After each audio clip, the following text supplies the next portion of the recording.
Story 1. I never believed in ghosts. Not until I started working on this house. It's a gutted place, one of those fixer-uppers some investors thought would make a quick flip. But from the moment I walked in a couple of months ago, it felt off. Not broken walls and dust kind of off.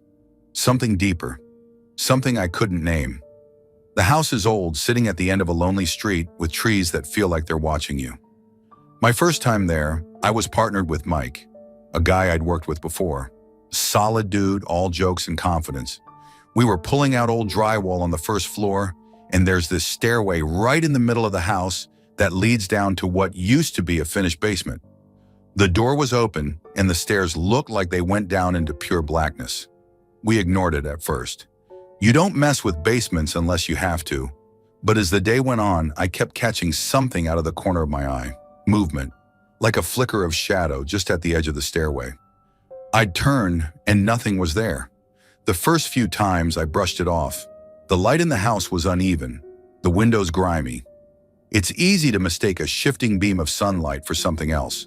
Then it happened again, and again. I put down my pry bar and stared into the blackness at the bottom of the stairs. Nothing moved, but the air felt wrong. Heavy, thick, like the silence was holding its breath. "Hey, Mike," I called over my shoulder. My voice came out shakier than I wanted. "You notice anything weird about that basement?" He looked up, frowning. "Weird how?" "Like, I don't know, shadows or something." Mike laughed, a short, barking sound. "Man, you've been breathing too much drywall dust. It's just a basement." "Yeah, sure," I said, forcing a laugh. But I couldn't shake the feeling. The rest of the day, I avoided looking down those stairs. And when we left, I swear I felt something watching us from the dark as I closed the door. Fast forward to today. Mike's off on another job, and I'm here with a new guy, Eric. Younger, eager to prove himself. We're painting the upstairs when he starts talking, his voice low and nervous. "Can I ask you something?" he says, glancing toward the staircase. "Shoot," I say, though I already know where this is going. "Yesterday, when I was here alone." He pauses, rubbing the back of his neck. "I kept thinking I saw something moving, like out of the corner of my eye." My stomach tightens. "Where?" "By the basement," he says, "at the bottom of the stairs. I thought it was just me, you know, being alone in a creepy house. But it kept happening, and now, I don't know." I put down my brush. "You're not crazy. I've seen it too. Same spot. It's like..." "Shadows," Eric cuts in. "Moving shadows." "Yeah." We stare at each other for a long moment. He looks pale, and I can feel my pulse in my throat. I don't tell him that I avoided looking at the stairs all morning, afraid I'd see them again. "I'll show you," I say, more to prove to myself that I'm not scared than for his sake. We go downstairs, our footsteps echoing too loud in the empty house. The basement door is closed, the cheap brass knob tarnished and loose. I hesitate, my hand hovering over it. "You sure about this?" Eric asks, his voice barely above a whisper. "No," I admit, but I turn the knob anyway. The door creaks open, and the stairs stretch down into that familiar blackness. Eric flips the switch on the wall, and a single bulb buzzes to life at the bottom, casting dim, yellow light. It doesn't help. The shadows seem thicker, deeper, like they're waiting just outside the reach of the light. I step onto the first stair, and Eric stays close behind me. The air grows colder with each step, and by the time we reach the bottom, it feels like we've walked into a freezer. The basement is empty. Bare concrete walls, an old sink in the corner, a couple of broken chairs. And then we hear it, a faint sound, almost like breathing. Eric grabs my arm. "Do you hear that?" I nod, my mouth too dry to speak. The sound is coming from the far corner of the basement, where the shadows seem to pool and shift. "Hello?" I call, my voice cracking. The breathing stops. For a moment, there's silence. Then something moves. Not a flicker this time, a full, deliberate motion. The shadows pull away from the wall, rising, forming a shape. A figure. Eric lets out a strangled gasp, and I stumble back, nearly falling. The thing is tall, impossibly tall, its edges flickering like smoke. It doesn't have a face, just a void where a face should be. It steps forward, and the light bulb above us flickers, dimming. "Run," I whisper, but Eric is frozen, staring at the thing with wide, unblinking eyes. I grab his arm and yank him toward the stairs. We scramble up, tripping over each other in our panic. Behind us, the sound starts again. Not breathing this time, but something worse. A low, guttural growl, like an animal that doesn't belong in this world. We burst out of the basement and slam the door shut. Eric leans against the wall, gasping for air, and I lock the door, though I know it won't do any good. "What the hell was that?" he whispers. I don't have an answer. We grab our things and leave the house without finishing the job. Neither of us speaks on the drive back, but when I look in the rearview mirror, I swear I see something moving in the house's darkened windows. I haven't gone back since. I don't think I ever will. Story 2. When I was about 16, my stepdad, Tom, worked construction.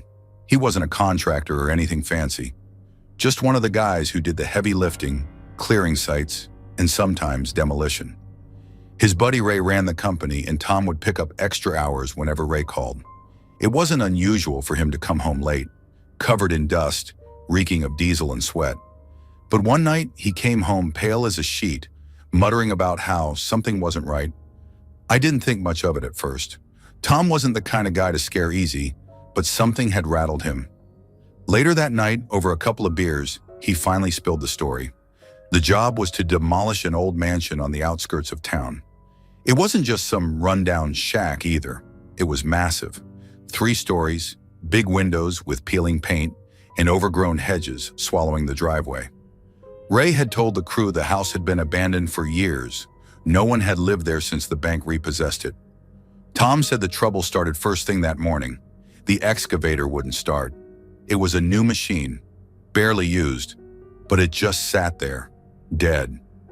The backup generator wouldn't kick on either. Then the loader stalled halfway up the drive. It was one thing after another, like the house didn't want to be touched. While Ray went off to get a mechanic, Tom and a few of the guys decided to poke around inside. They weren't supposed to, they knew that, but curiosity got the better of them. Tom said the house was eerie, even in daylight. Most of the rooms were still fully furnished, like the family had left in a hurry. There were pictures on the walls, clothes in the closets, even dishes in the sink. "We should have left it alone," Tom said, staring at his beer like it held the answers. One of the guys, Dave, joked about taking souvenirs. He grabbed a brass candlestick off the fireplace, and that was all it took. Pretty soon everyone was picking through the house, grabbing whatever caught their eye. An old clock, a leather-bound book, even a set of silver spoons. They piled everything in the entryway, near the front door, planning to sort it later. But Tom said it started feeling wrong. The air got heavy, he said, like when a storm's coming, but worse. You could feel it in your chest. He swore it felt like someone was watching them. He wasn't the only one either. Dave, usually the loudmouth of the group, went quiet. Another guy, Pete, kept glancing over his shoulder. They laughed it off, called themselves paranoid, but no one wanted to admit they were spooked. They decided to wrap it up and head back outside, but as they made their way through the house, things got stranger. Tom said every time they passed a room, it sounded like someone was in there. Footsteps, whispers, even the creak of furniture. But when they checked, the rooms were empty. "Maybe it's the wind," Pete had said, but his voice was shaking. By the time they reached the entryway, they were practically jogging. That's when they heard it, a loud crash from deeper in the house, like glass shattering. Everyone froze. "What the hell was that?" Dave whispered. "No idea," Tom said, but his gut was screaming at him to get out. Then came another sound, softer but unmistakable, the faint shuffle of footsteps. This time it wasn't behind them. It was coming from upstairs. "Someone's here," Pete said, his eyes wide. "No way," Tom told him. "We cleared the whole house." But they weren't so sure anymore. Ray, who'd just come back with the mechanic, was furious when they told him. He didn't believe in ghosts or curses, but he wasn't about to let a squatter mess with his job. He called the cops, figuring they'd handle it. While they waited, the crew stayed outside. None of them wanted to go back in. When the police arrived, 2 officers went in with flashlights and weapons drawn. It didn't take long before one of them came back out, looking pale. He called for backup, saying they'd found something.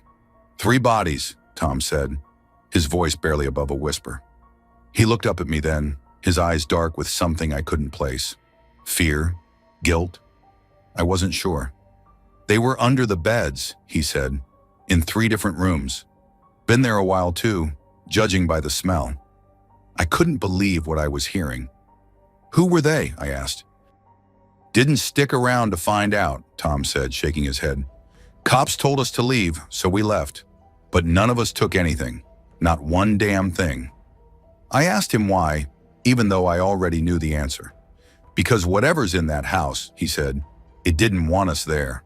And it sure as hell didn't want us taking anything with us. Tom never went back to that site. Ray finished the job a week later, but he didn't talk about it much, and no one from the crew ever brought it up again. Story 3. It was a few years ago when I found myself working at the Dayton Arcade, back before it was fully renovated and reopened. The place was a mess. Broken glass, crumbling walls, and staircases leading to nowhere. My job was exploratory, ground-penetrating radar GPR, coring the floors, mapping structural weaknesses. Simple enough work, but the setting made it eerie. The arcade was massive, sprawling corridors, water-damaged rooms, and a rotunda whose faded glory looked like something out of a dream. Or maybe a nightmare. The whole building had been sold and resold, the last owner apparently using parts of it as a storage unit for movie props, old artwork, and, well, junk. Most of it was covered in dust and forgotten. I wasn't alone, but it might as well have been just me. My co-worker Jared was supposed to help, but he spent most of the day poking around on the upper floors. I stayed on the ground floor. The first thing I noticed when I walked into the rotunda was a rusted filing cabinet shoved against a wall. I figured it'd be full of invoices or blueprints. Nope. It was stacked with death certificates, hundreds of them. Different names, different states, no apparent connection. My stomach tightened, but I shrugged it off. Just paperwork, I told myself. The sound in the arcade was its own thing. Water dripped somewhere in the distance, echoing down the hallways. There were occasional thuds that I couldn't explain. String lights we'd hung flickered and went out when I least expected it. At one point, I nearly walked off the edge of a collapsed staircase when my flashlight sputtered out. That was my first real scare, but not my last. Later in the afternoon, I was rolling up a power cord near one of the side rooms. The cord wouldn't budge, snagged on something. I followed it back and saw a mannequin, a full-size, headless mannequin, toppled over onto the cord. Jared wasn't anywhere near me, and I hadn't heard it fall. I froze, my hand tightening around the cord. The room was empty except for me and that damn mannequin. I stared at it for a long second, my heart thudding. Logic kicked in. Maybe it was already lying there, and I just pulled the cord under it. Right? That had to be it. I dragged it off the cord, shoved it aside, and went back to work, but I couldn't shake the uneasy feeling. By nightfall, Jared and I split up again. He headed back upstairs to wrap up his notes, and I went to the basement to check on the standing water we'd seen earlier. It had rained a few days before, and the sump pumps weren't doing their job. The basement was pitch black, the smell of mildew and stagnant water thick in the air. My boots splashed with every step as I waded into knee-high water, shining my flashlight around. That's when I kicked something. It was solid, heavy, and unmoving. My breath caught as I aimed my flashlight down. In the murky water, a pale hand was sticking up, its fingers curled like it had been reaching for something, or someone. I stumbled back with a yell, nearly dropping the flashlight. My brain screamed body, but when I looked again, it wasn't. It was another mannequin. This one was fully intact, its hand reaching toward me as if it had been posed that way. "Jared!" I shouted, my voice cracking. It echoed back at me, distorted and wrong. He didn't answer. I waded out of the water, my heart pounding like a drum. I didn't bother finishing whatever I'd gone down there to do. When I got back to the ground floor, Jared was leaning over the railing of the rotunda, scrolling through his phone. I wanted to yell at him, but I couldn't find the words. I just muttered something about the basement being clear and moved on. A little later, I came across something else. an old movie prop shoved into a corner of the rotunda. It was a motorcycle frame, rigged with crossbows on the front and a chainsaw where the rear wheel should have been. It looked ridiculous, like something out of a low-budget apocalypse flick. I laughed nervously and pulled out my phone to take a picture. I snapped a few shots, flipping through them afterward to post on Instagram. In the last picture, something caught my eye. A mannequin. It was standing just behind the motorcycle, partially obscured by shadows. I could have sworn it hadn't been there when I took the picture. I flipped back through the photos, and in one of them, the arm looked like it had moved slightly. I stared at the screen, my mouth dry. The rational part of my brain tried to explain it away. A trick of the light, or maybe a different mannequin altogether. But the uneasiness coiled tighter in my gut. "Hey, Jared," I called, my voice shaking. He didn't answer, and for a moment, I thought maybe he'd gone upstairs again. But when I turned around, he was standing just a few feet away, his face pale. "What's wrong?" I asked. "You're not gonna believe this," he said, holding up his phone. It was a picture he'd taken earlier, of the rotunda from above. In the photo, there were at least 4 mannequins scattered around the space. Except when we look now, there were only 2. Story 4. I'll never forget that house. It's been 5 years, but the memory still crawls up my spine like ice water. It was just an older place in a quiet neighborhood, a remodeling job for the new owners before they moved in. Nothing seemed unusual at first. My helper and I were working on remodeling 4 bathrooms, putting in new tile and fixtures. But from the first day, I swear, it felt like something or someone was watching us. I brushed it off, of course. Older houses have quirks, right? Drafty windows, creaky floors. But even my helper, who never believed in ghosts or anything supernatural, started saying things like, "Man, this place gives me the creeps." He joked about it at first, but I could tell he meant it. And then he got sick. Out of nowhere, too. He said it felt like the flu, but the timing was strange. One day he's fine. The next, he can't even stand up straight. That left me to finish the job alone. That's when everything escalated. I remember it was a Wednesday morning.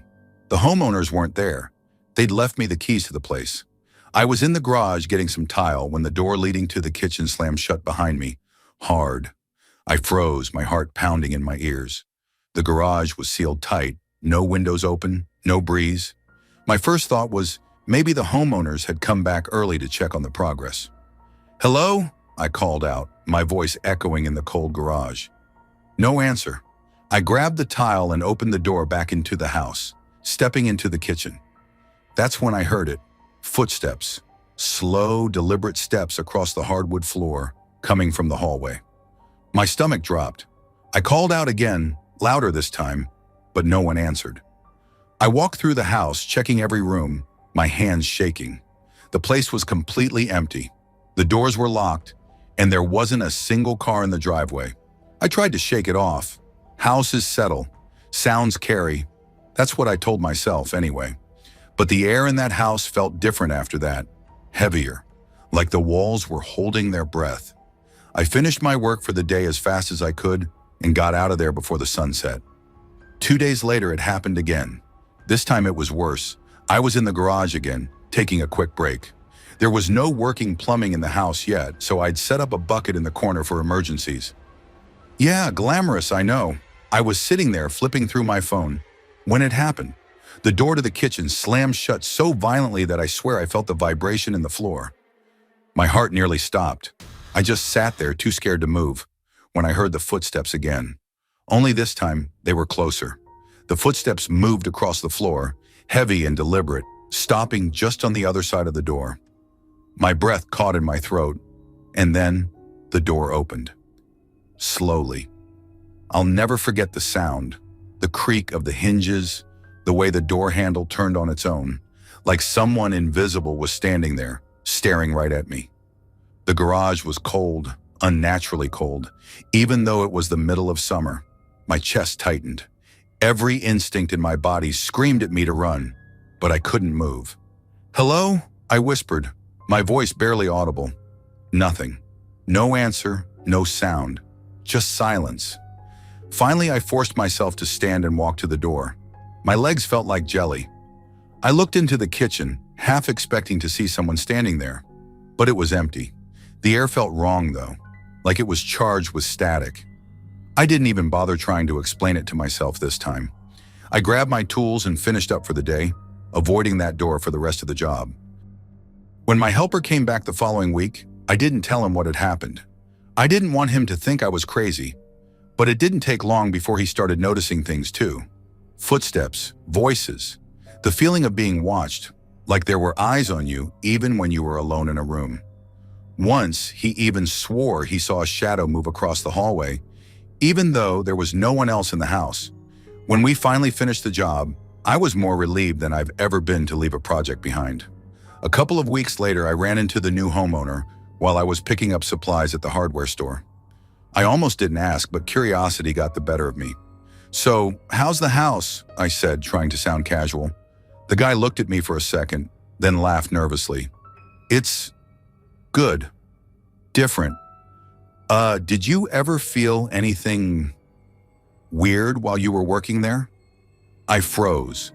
"Weird how?" I asked, even though I already knew the answer.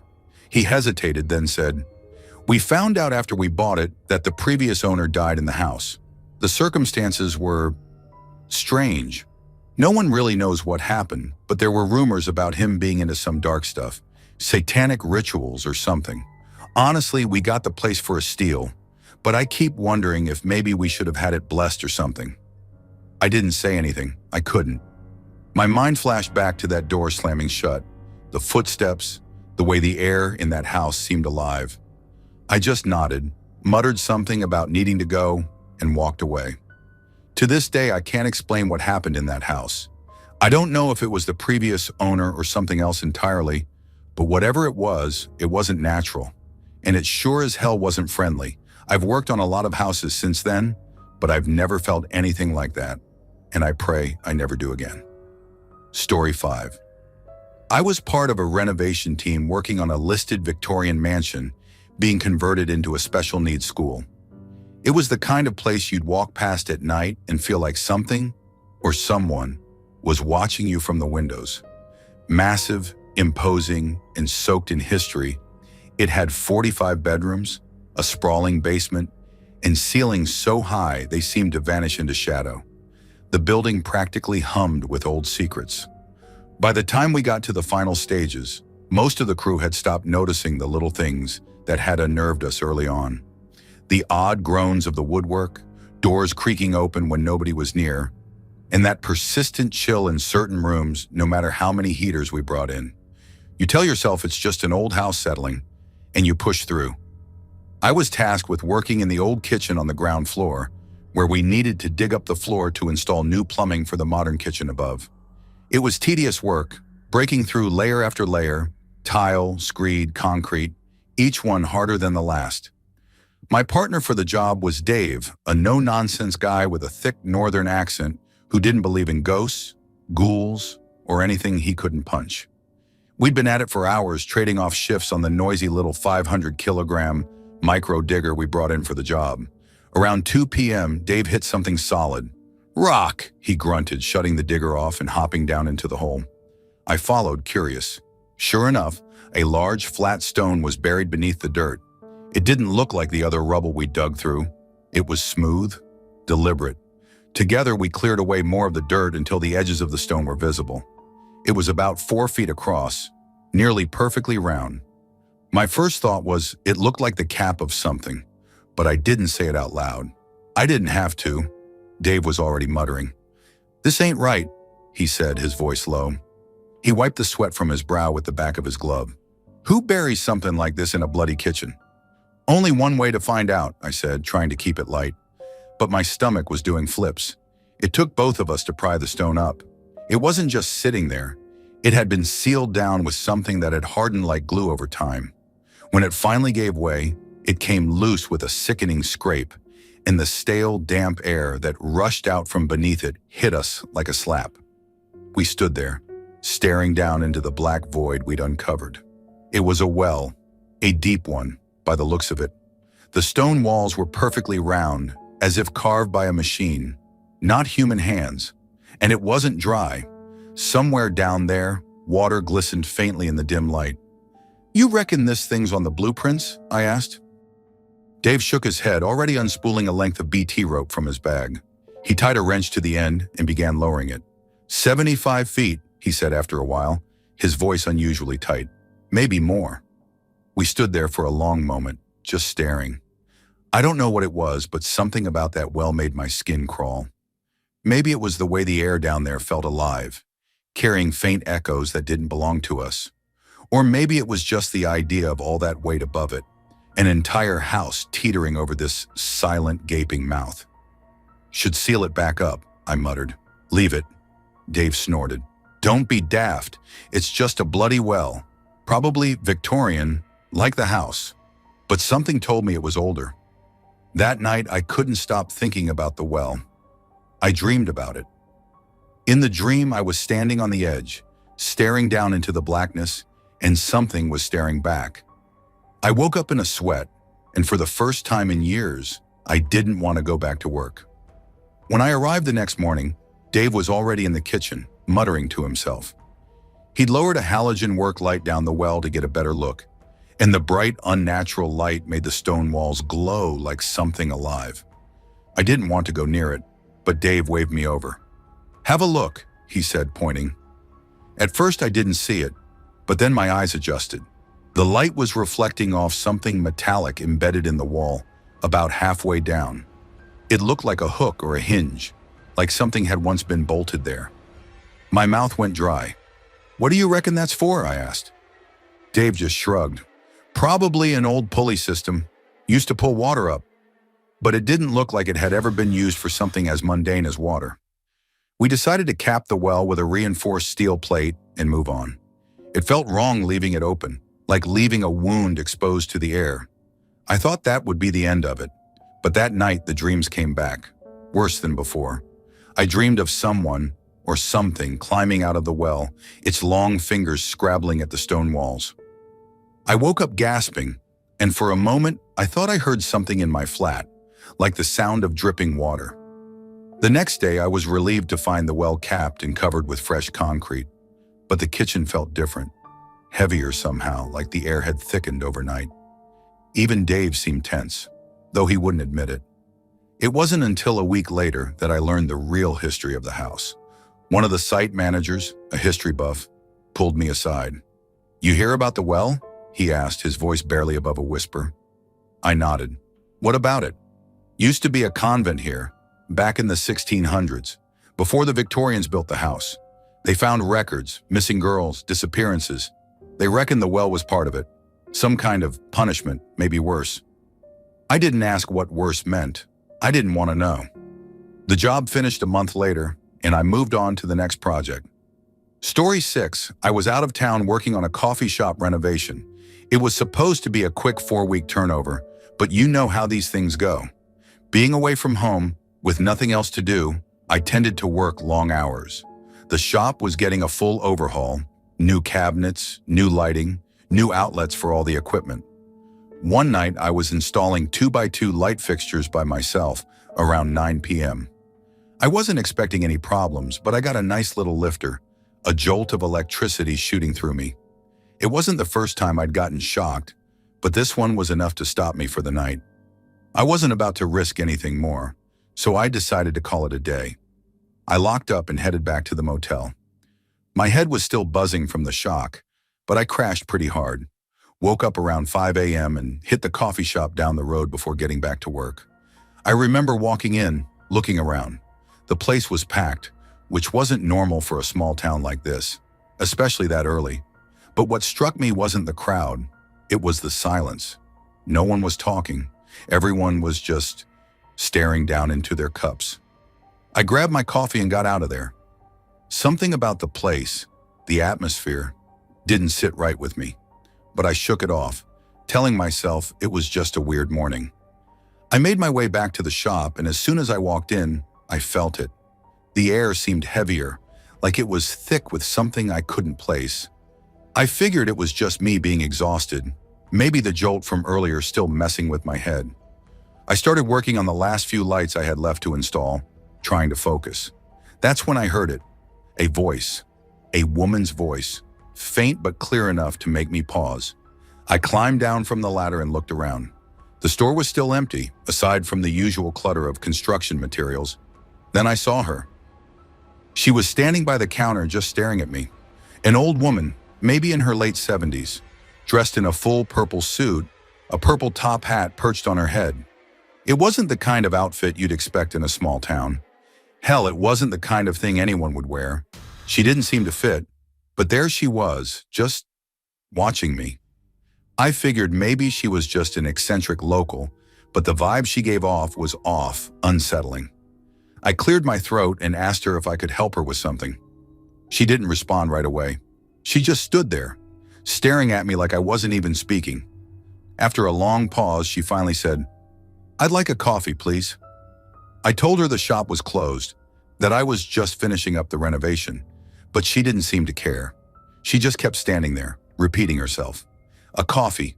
I need a coffee." I explained again, more firmly this time. "I'm sorry, but the shop's closed. You'll have to go down the street." She blinked, her gaze never leaving me. Then she said something that made my stomach drop. "I don't want one from down the street. I want one from here. It's not closed." I felt my skin crawl, but I didn't want to escalate things. "Ma'am, please, I'm really busy, and the shop isn't open. I can't serve you." She tilted her head, still staring, like she was trying to figure me out. Then her voice dropped to almost a whisper. "Do you know where my husband is?" I blinked, caught off guard. "I wasn't from around here." "Sorry, I don't know who your husband is," I said, trying to remain calm, though I was starting to feel seriously on edge. Her eyes narrowed. "Everyone knows him. He's wearing the same hat as me." I didn't know what she meant by that, but she was starting to creep me out. Something about the way she said it felt wrong. I didn't know if it was her tone or the look in her eyes, but I was starting to feel dizzy. I told her again, more firmly this time, that she needed to leave. She didn't move. Instead, she mumbled something to herself. Just words I couldn't quite make out. It was like she was talking to herself, but loud enough for me to hear. She was still asking about her husband, and she started repeating herself. Same words over and over again, like a broken record. At this point, I was beginning to feel like I was losing touch with reality. My head was spinning, my chest tight. I didn't know if it was exhaustion or something else, but I couldn't shake the feeling that something was terribly wrong. She was standing in front of me, mumbling about her husband and the coffee, and I was stuck, unable to move. I could feel my breath coming in short gasps, like I was trapped in a bad dream. I took a step back, hoping she'd leave, but she didn't. She just kept staring at me with those unblinking eyes. Finally, I reached for the door and locked it. I called my wife immediately. I needed someone to talk to ground myself, because I felt like I was losing my mind. The air in the shop still felt thick, like I was walking through fog, and I needed to hear her voice to remind myself that I wasn't losing it. I couldn't explain what had just happened. I didn't know what was real or if I was just imagining it all, but I knew one thing. When I locked that door, the woman was gone. I never saw her leave. One minute she was there, the next she wasn't. I never went back to that coffee shop. Story 7, I never believed in ghosts, at least not until that job. You know the kind of job where you take a quick look at a building and think, this place is going to be a pain, but it's just another job. I was managing renovations on a house from the 1700s, an old creaky place with sagging floors and a history I didn't care to know too much about.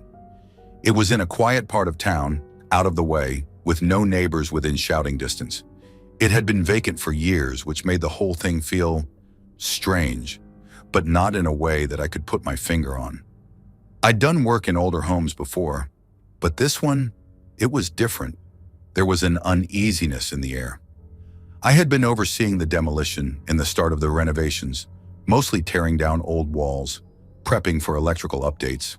The team worked in shifts, but I always made sure to visit the property early in the morning, lock up at night, and check the place after hours just to ensure everything was secure. I was in charge after all. It was early one morning, around 5:30. The sun had just begun to peek through the overcast sky. I drove to the house to unlock it and open up for the crew. As usual, everything seemed normal at first. Too normal. I grabbed my key from my pocket, walked up to the front door, and stopped. Something wasn't right. The door was completely blocked. I stared at it for a moment, unsure of what I was seeing. A piece of scaffold, big, solid, and heavy, was shoved up against it. Not leaning, not at a slight angle. It was pressed right up against the door, like someone had pushed it there from the inside. I froze, staring at it. My mind couldn't comprehend it. I had been there the night before, locking everything up. There was no way anyone had been in since. The plywood boards over the windows and the back door were still securely fastened from the outside. It was a one-way entry. The only access point was the front door. I ran my hand over my face, trying to shake off the unease creeping up my spine. Maybe it was just some kids messing around. They could have found a way in, broken in through one of the other exits. But then, I remembered. There was no way out of this house without going through the front door. Whoever had done this, if it had even been someone, had to have been inside while I was locking up last night. But the scaffold? The weight of it? It was impossible. How had they even managed to get it up against the door? I tried not to think about it, tried to force logic back into my brain. I approached the door cautiously, as if whatever was behind it might jump out at me. I grabbed the handle, but the door wouldn't budge. It was jammed, wedged shut by the pressure of that scaffold. I cursed under my breath. The idea of calling someone in to help didn't appeal to me. I was alone, and I needed to get this place open before the crew arrived. I shoved my shoulder into the door, trying to force it open, but the pressure from the scaffold was too much. I took a step back, reassessing. That's when I heard it, a soft creak, like the floorboards shifting somewhere inside. I froze, my heart pounding in my chest. No one was supposed to be in there. No one. The house had been sealed. I felt the hairs on the back of my neck stand on end. I didn't want to go in. I didn't even want to be there. But the thought of standing outside waiting for someone else to show up made my skin crawl. I had to know what was going on, so I called out, "Hello? Anyone in there?" Nothing. I waited, listening intently for any sound, any sign of movement. But all I heard was the wind rustling through the trees outside, the soft murmur of a distant road. Nothing from inside. I took a deep breath, steadied my shaking hands, and tried again, this time with more force. I tugged at the door, yanked, and shoved. After what felt like an eternity, the door gave way with a loud groan. The scaffold had shifted enough for me to squeeze through the opening. The air inside was thick, stagnant. It smelled like old dust, mildew, and something else. Something I couldn't quite place. I stepped cautiously into the dim hallway, my footfalls muffled by the old carpet, and felt the weight of the silence pressing down on me. I made my way to the kitchen first, half expecting to find someone hiding, someone who had somehow broken in overnight. But no, the room was empty. The cabinets were still intact, the floor undisturbed. There was no sign of anyone. No signs of forced entry, no tools left behind, no mess. It was like everything had been left exactly as it had been when I locked up. I moved through the house, checking every room. The only thing out of place was that odd, overwhelming silence. And then, as I passed the living room, I noticed something even stranger. The dust on the floor, which had been undisturbed for days, now had faint footprints, impossibly small, leading toward the back of the house. I followed them, heart hammering in my chest. I shouldn't have been there. I didn't want to be there. And then it hit me. The door had been blocked from the inside, but I had been the last one to lock it. No one had been inside since. I turned back toward the front door. My mind raced, trying to grasp some explanation, but the house gave none.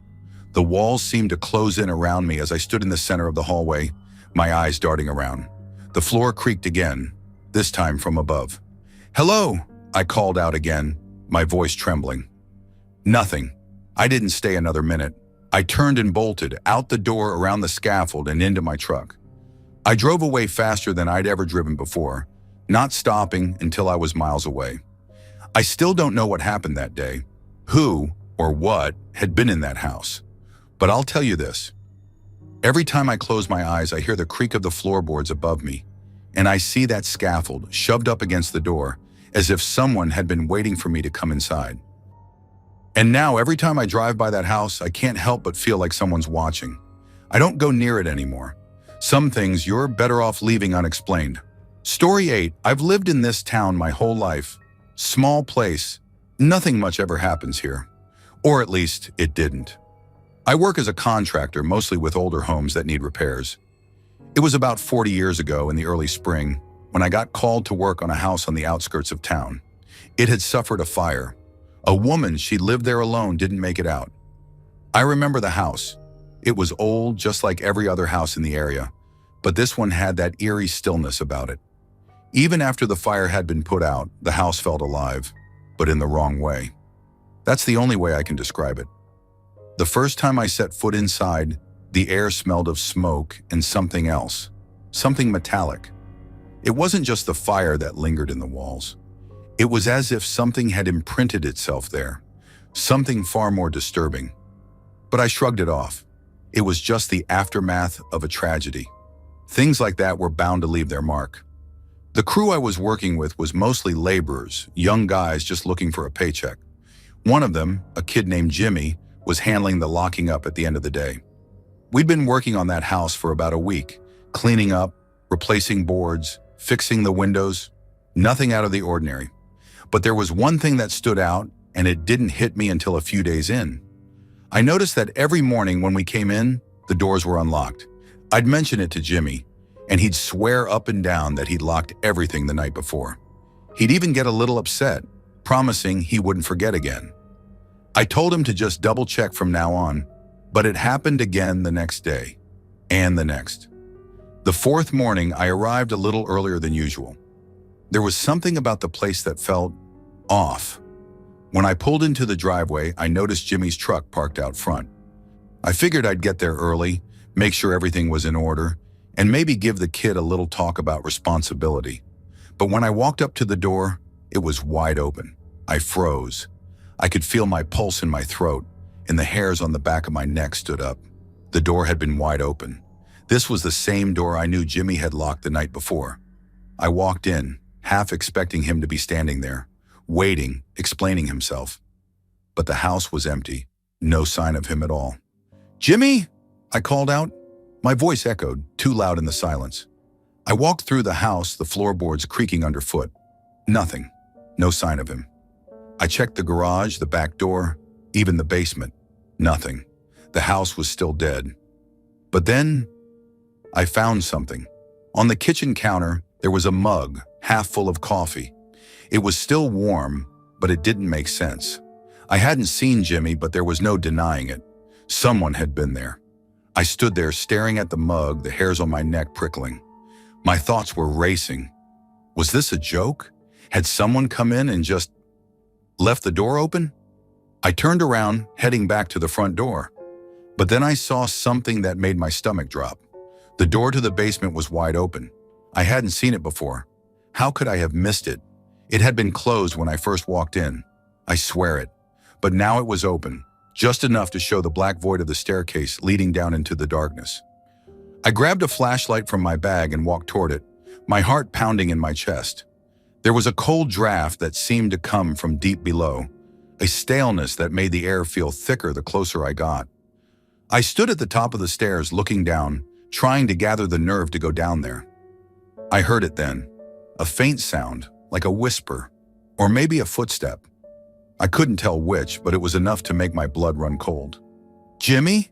I called again, my voice much shakier now. No response. I don't know why, but I felt like I had to go down. Maybe it was the fear of not knowing, or maybe it was curiosity. Either way, I took a step down, then another, then another. By the time I reached the bottom, I couldn't see anything. The flashlight flickered in my hand, casting strange shadows on the walls. That's when I heard it again, louder this time. A soft rustling noise like something shifting in the dark. My eyes strained, but I couldn't see anything.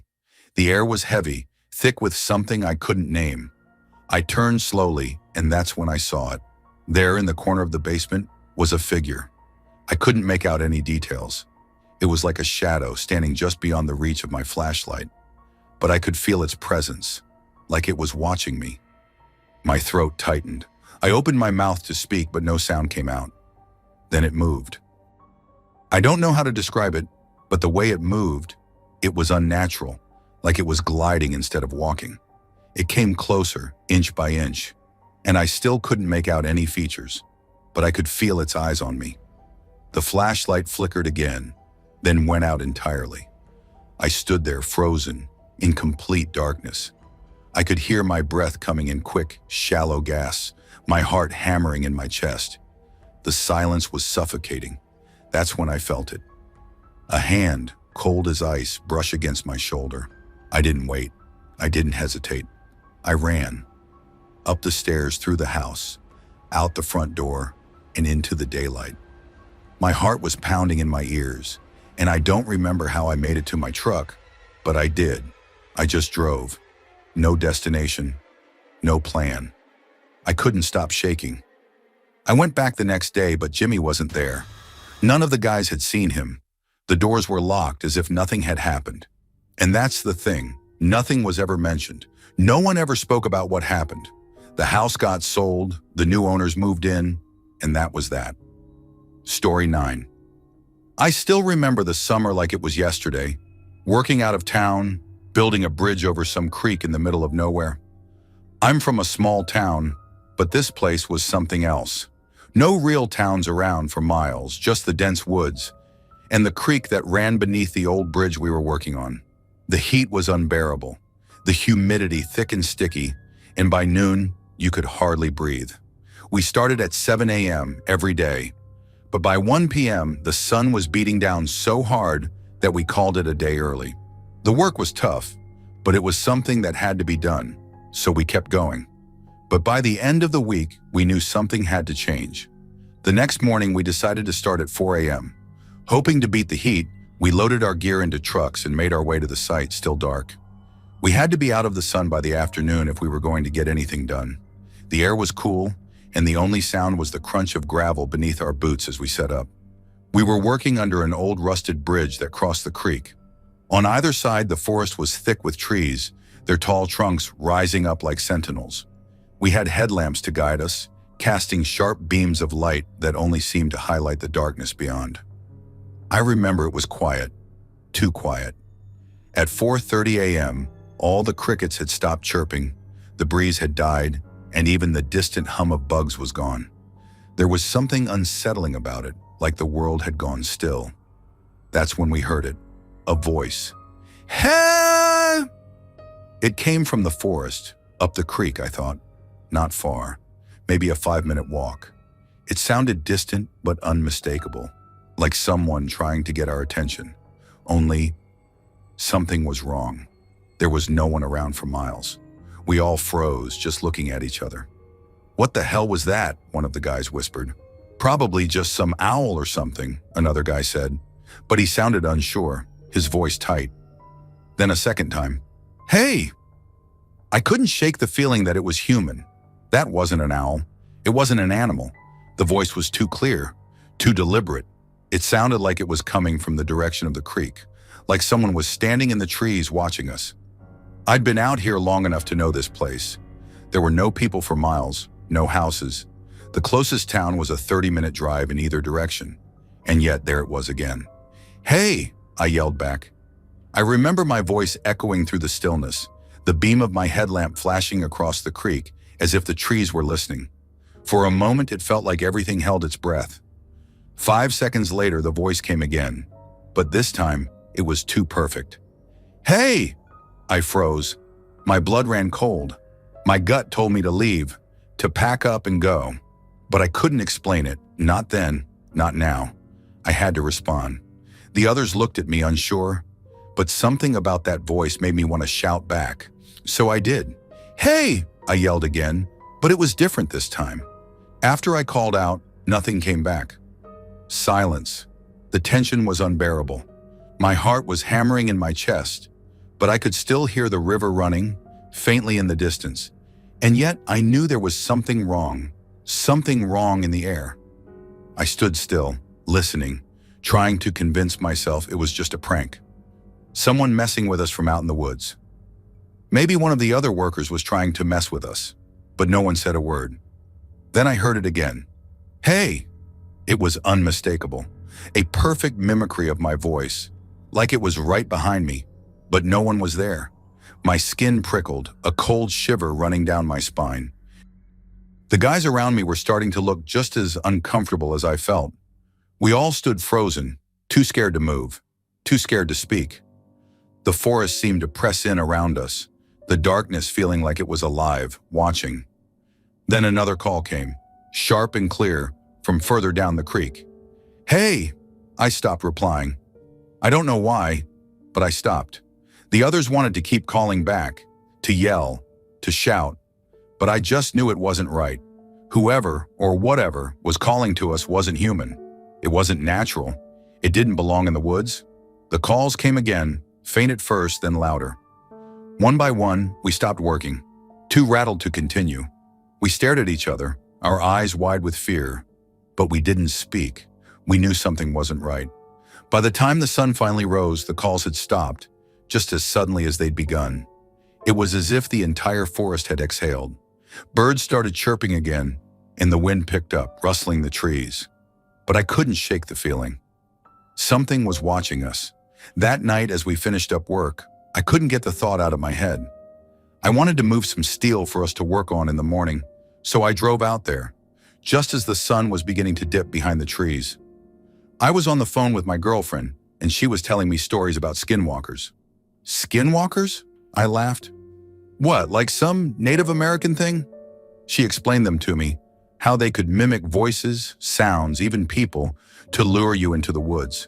How they were malevolent spirits, and you should never respond if they called your name.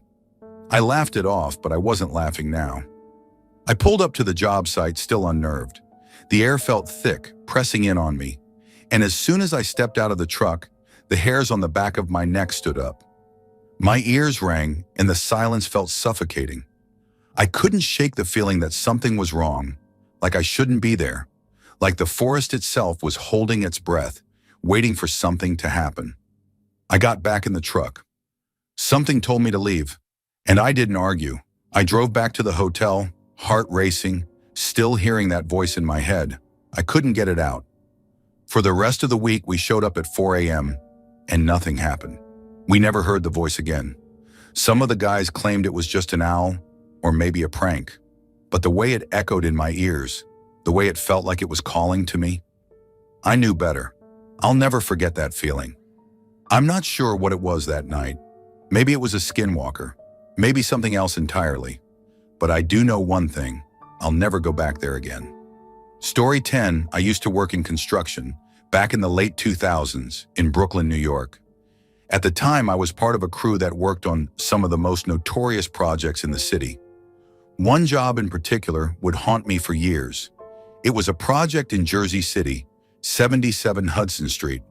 The contractor, Broadway Concrete, had a reputation for being mobbed up, and we were knee-deep in the kind of work you don't ask questions about.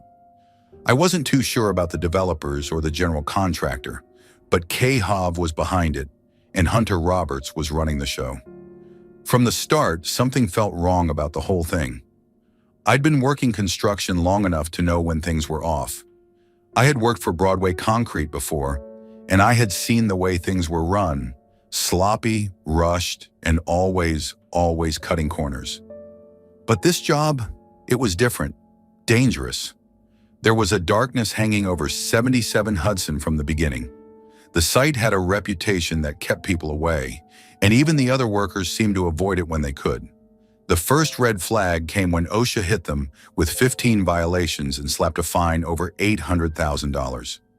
It wasn't unusual for contractors like Broadway Concrete to cut corners, but this was next level. Unsafe scaffolding, unsecured steel, and workers getting hurt on the regular. We were just trying to get our work done, keep our heads down. But no matter how hard you tried to ignore it, there was always a sense that something wasn't right about the place. I remember one day, the fire happened at 70 Green Street, the building right next door. We heard about it late one afternoon. A suspicious fire, they said. The kind of fire that doesn't just accidentally start. The fire destroyed the top floors, and in the chaos, propane tanks exploded at our site, 77 Hudson. The ground shook like an earthquake. You could feel the heat from the flames, even across the street. We weren't allowed to go back to the site that day. The air was thick with smoke, and the whole place smelled like gasoline and burnt metal. The fire department had it under control, but we were left out in the cold for hours. I don't know if it was just me, but something about that fire felt planned. Something told me it wasn't an accident. The word around the site was that it wasn't the first time something shady had happened in those buildings. People whispered that the developer had cut corners again, and this fire, it was a warning. But that didn't stop construction from resuming once things cooled down. They couldn't afford to lose time, so we were back on the job within the week. But it wasn't just the fire, it was everything. The crew was on edge. I could tell there was something wrong with the workers too. Everyone was acting weird. Tensions were high, and you could feel it in the air, like there was a storm coming. It wasn't just the bosses pushing us to work faster, harder, and cheaper. It was something deeper. Something about the place, something about the men who were running the show. And then, that day happened. I'll never forget it. It was a Friday afternoon. I was on the upper floors, walking the steel beams with some of the other guys, checking that everything was locked down and secure. We were up there a good 25 stories, high above the ground. The wind was picking up, and I remember thinking, this isn't good. The gusts made the steel creak and the scaffolding swayed. It felt like the building was alive, moving under its own weight. That's when we saw him, a taper working high up on stilts. He was trying to get to a section of the ceiling, and for some reason, he wasn't using a lift like he should have. It was all wrong. I don't know if he was rushing or just didn't care, but he was on stilts, 25 stories in the air, no safety harness, no netting, nothing to keep him from falling. It happened in a blink. He lost his balance, his legs buckled, and he plummeted. Everything went silent. Time seemed to slow down as he fell, his body spinning in the air, his hands reaching out, but there was nothing. He hit the ground like a rag doll, the sickening sound of bones breaking. I'll never get that out of my head. We ran down, not knowing if there was anything we could do, but I already knew. It was too late. I don't know how long I stood there staring at the mess on the ground. It felt unreal, like my brain couldn't process what had just happened. One minute, the guy's up there working, and the next, he's gone. It wasn't just the death that got to me, though. It was the feeling of it, like it was destined to happen, like the building itself had claimed him. That was the moment the place broke me. Thanks for watching. Don't leave before leaving a like to this video. Also hit the subscribe button to support my work. And as always, have a horrific nightmare, my dear.